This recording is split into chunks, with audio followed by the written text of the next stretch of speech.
Hi guys, it's Neva from Manic Mama Musings.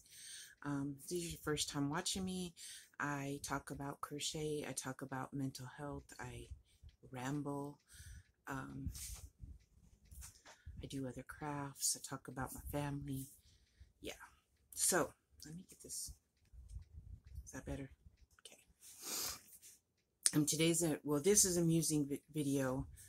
I feel like I need to just vent about some stuff so I can get some other videos done, because I was tagged in the crochet hook tag by Ashley from Stitchkn Ain't Easy, and then I was also tagged in the 10 non-yarny questions by her. I've already done that once, but it's been a little while. I'll do it again. I'm not sure what I talked about in the last one, and I've gotten new subscribers since then, so there you go. I'll do it again. And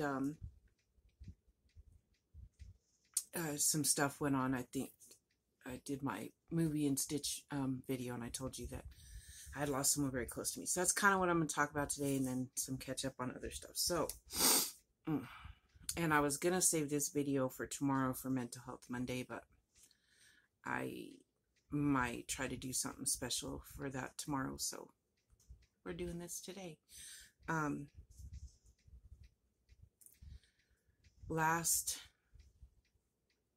This last Tuesday, yeah, it was Tuesday. This last Tuesday, okay, so I'll set it up. I had this really wonderful friend. Her name's Elizabeth Slusser. I've known her since I was like 13, which means she would have been 11. No, she'd have been 9. Sorry, I'm in my comfy pajamas, okay? So I've known her since I was 13, about 13 or 14. She was 9 or 10. When we moved to a new school, she was in my youngest sister's class, and they became best friends. And Liz ended up being a part of our family. Like, my dad was kind of a scary man. I don't know how to explain it. His face alone was kind of intimidating. Like, he always looked mad. And a lot of times he was. Sorry if I'm congested, allergies, or kicking my booty. She was my only friend, our only friend that wasn't intimidated by my dad. Like, my dad just loved her. She was the only friend that would come in our house, go straight to the refrigerator and see what was in there and eat. You know, she didn't knock. She just came in, and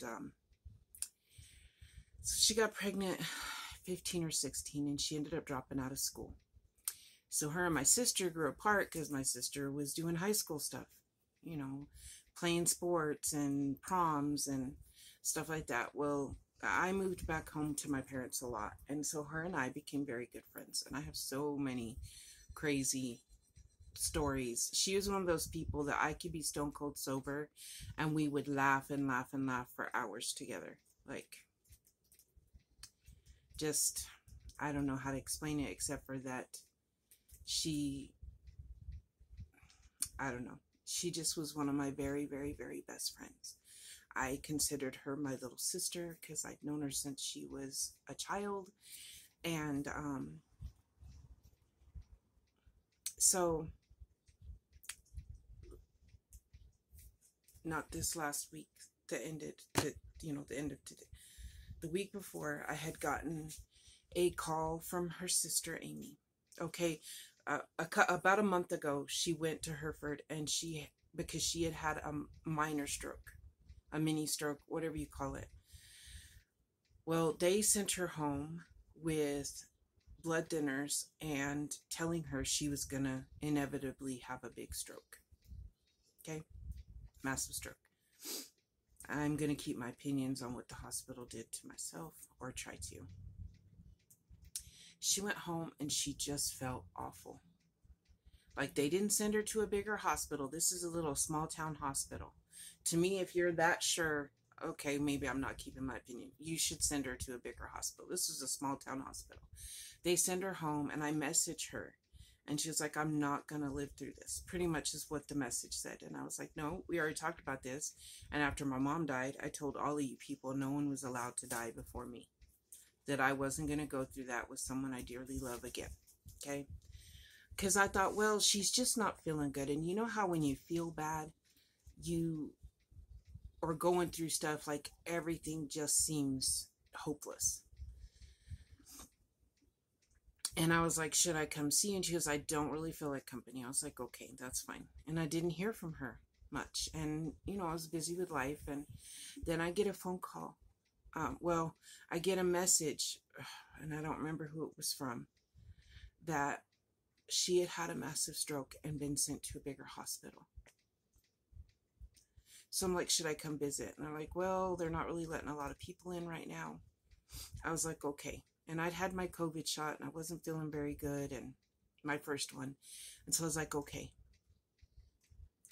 So then Sunday or Monday, I get a phone call from her sister, one of her sisters. And she's like, Neva, I don't know what to do. So apparently, and why this wasn't found, I don't know. And I'm not going to just say that one hospital dropped the ball.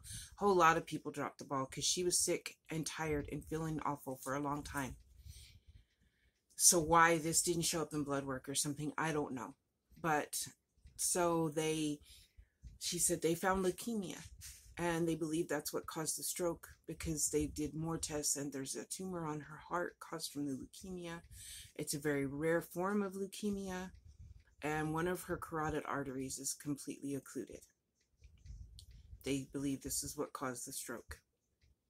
On top of, then Hereford put her on blood thinners, so anyway, so she goes, they want me to put her on an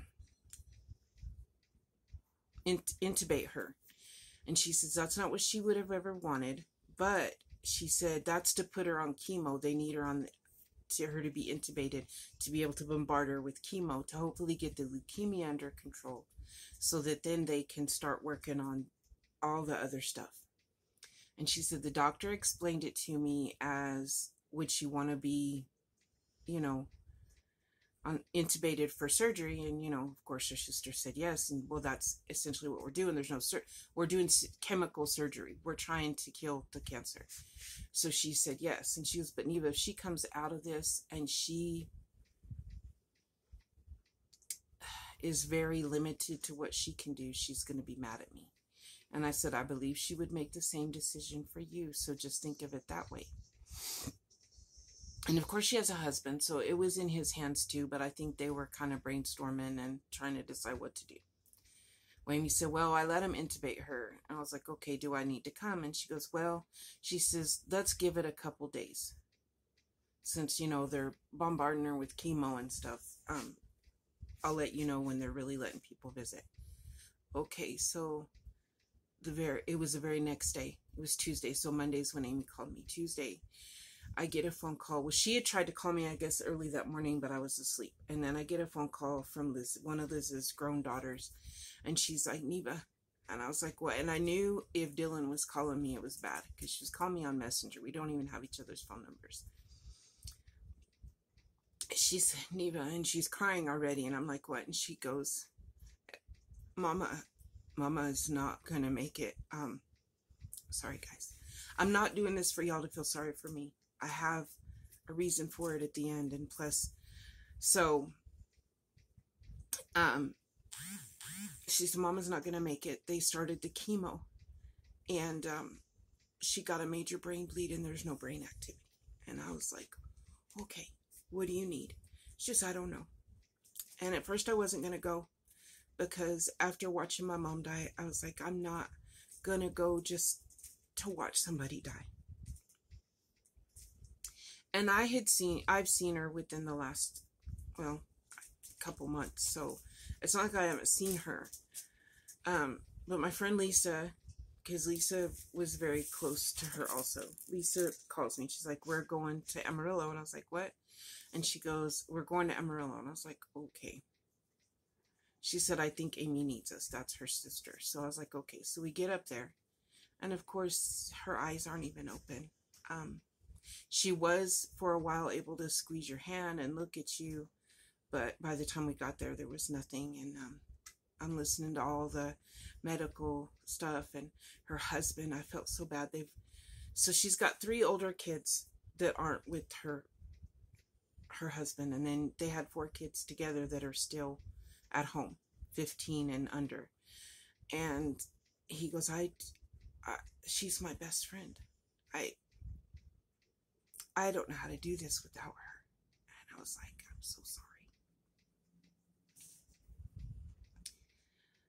And when I saw him is when I really lost it, because he was crying, and he's not an emotional person. And of course you're going to cry when your soulmate's dying, but you know. So I went and saw Liz, and then Rihanna told me, she goes, Mama, will you stay there? Because Lisa had to go and watch her son's baseball game. It was the first one of the year.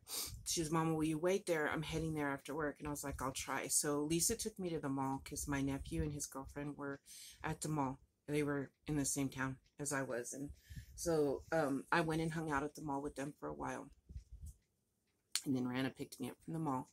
And we went. And I wasn't sure if Rihanna should see her, because Rihanna had a hard time after my mom passed, because she was there with me.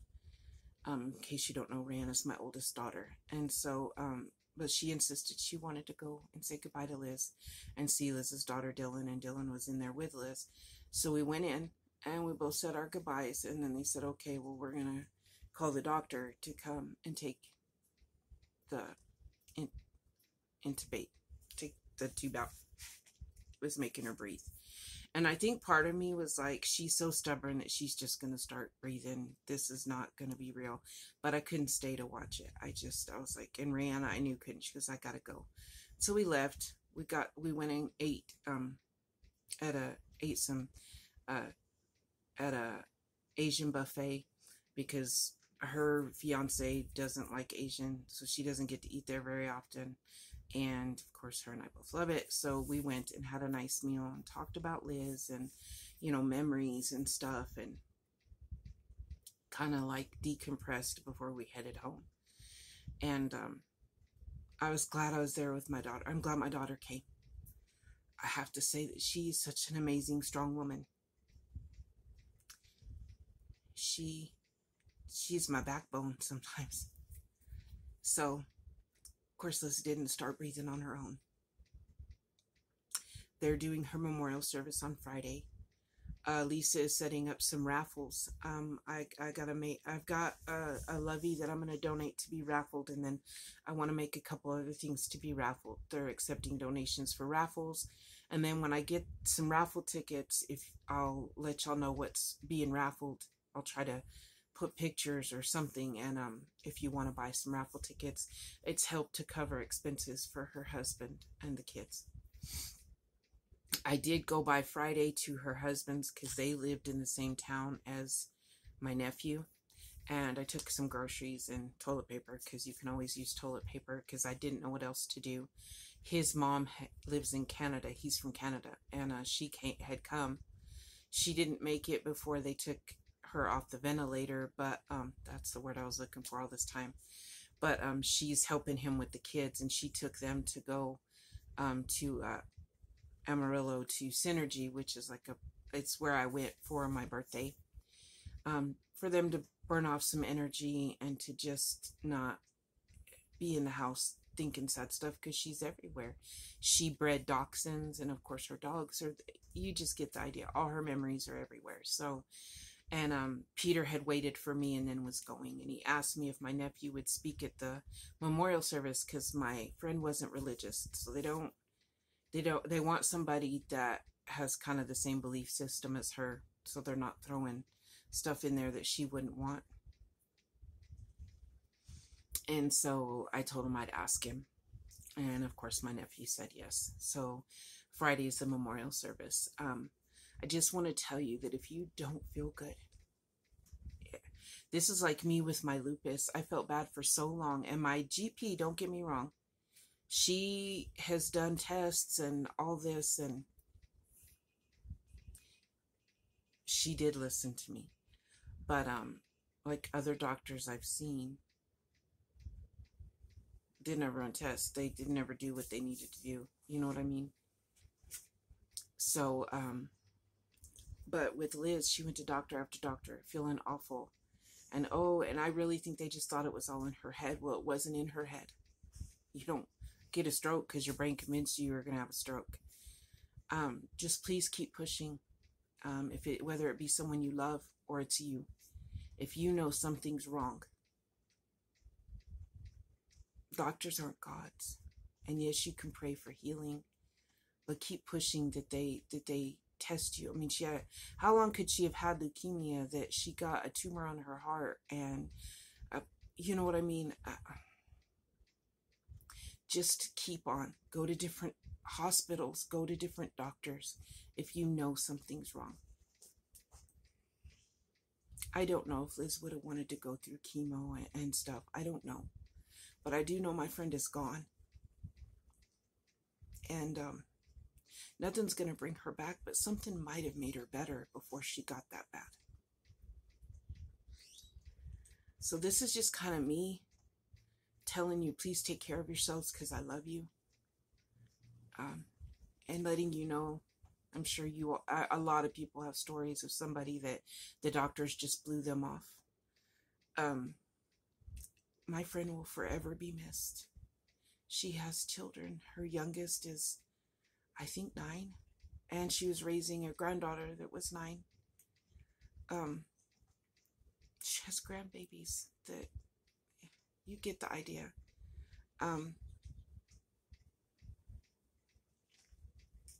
Goodbye to Elizabeth, one of my very best friends. In a way, she was one of my soulmates. I believe best friends can be soulmates. And she was so funny and smart and strong and determined and stubborn and an animal lover through and through like me. She loved every animal. She rescued a bald eagle once. My friend Lisa saw a bird on the side of the road wounded, and she didn't go. She looked at it, but she didn't get close. She calls my friend Liz and tells her, she was like, I think it's a bald eagle and it's wounded. I'm not going to do anything with it, but I know you rescue everything and it's hurt. Sure enough, she showed up with a blanket. I don't know what all she did and got it to a rescue. That was my friend. She wasn't so keen on people. Like, she loved the people she loved. Other people, not so much. And she's just one of those people that I admired and looked up to. And this is a video to tell you how amazing my friend was. And that there is someone that thinks you're that amazing. So if you don't feel well, please keep pushing the doctors for answers, because somebody will be very sad when you're gone. More than one somebody, I'm sure. I am drinking my coffee, even though it's, I think, afternoon now. I'm not sure. Yes, I got a new mug. And I love it. And I'm drinking my water. She's the one that made me my F-bomb mom cup. There we go. I'm sorry about the lighting. Like, I think the light behind me is messing with my camera, but Liz is the one that made me my cup because she knew me so well.